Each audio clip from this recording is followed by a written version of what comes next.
What's up, meta nerds? This video is all about the Umbaran hover tank. It was, of course, manufactured by the Umbarans, and since they were such a mysterious and reclusive people, we don't see their vehicles anywhere else in the galaxy. It was 12.99 meters, or about 43 feet long, meaning the Umbaran tank is about a Wookiee longer than a snail tank. At 6.08 meters, or 20 feet tall, this thing was about one Jawa shorter than a TIE fighter. We don't know its exact speed, but it is a repulsor craft, so because it's very streamlined and isn't as big and bulky as the AAT or the TX-130 Saber tank, I'm gonna reason that this thing was probably faster than most hover tanks out in the battlefield. What's most interesting about this vehicle is that it's completely dedicated to offensive capabilities. This ship is basically all weapons, as its two electromagnetic plasma cannons make up most of this vehicle's size, and this ball in the middle is where the hover tank's pilot would be. There was no other crew on this vehicle, and so he operated as both pilot and gunner, and had to do it all using that holographic interface that is worked into all of the Umbaran vehicles. Plasma was stored in these round sections here, and electromagnets lined the inside of the top and bottom rails,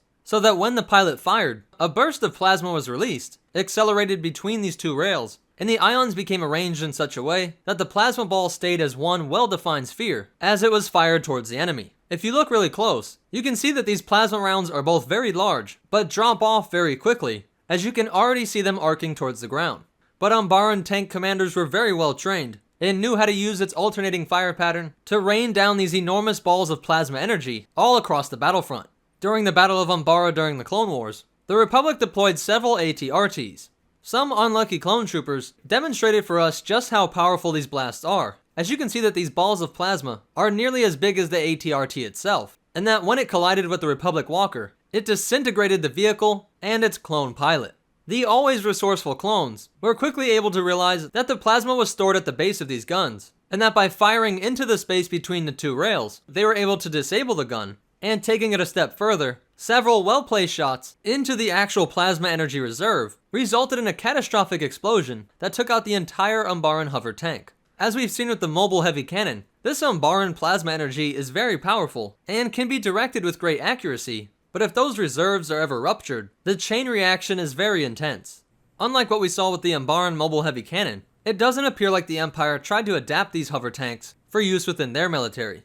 So that's where its history ends, and the only cool facts or behind the scenes stuff that we have is that when the tank was powered down and not in use, the two large electromagnetic conducting vanes would rotate upwards for more efficient storage. And in the video game Star Wars Clone Wars Adventure, there was the Jedi Knight who actually hijacked one of these hover tanks and was able to take out 4 Umbaran Mobile Heavy Cannons, which is just another example of how the UMHC was impervious to almost everything that the Republic threw at it, but could be easily taken out by other Umbaran vehicles. So that's it for the Umbaran hover tank. If you liked it, go ahead and hit that like button, and if you want to check out our social media, or ways that you can help support this channel, be sure to check out the description down below. If you want to see more, be sure to hit that subscribe button, and hit the bell icon so that you get notifications. But more important than all that, remember, the Umbarans are so unique and creepy that I'm surprised there aren't more Snokas and Umbaran theories. And the Force will be with you, always.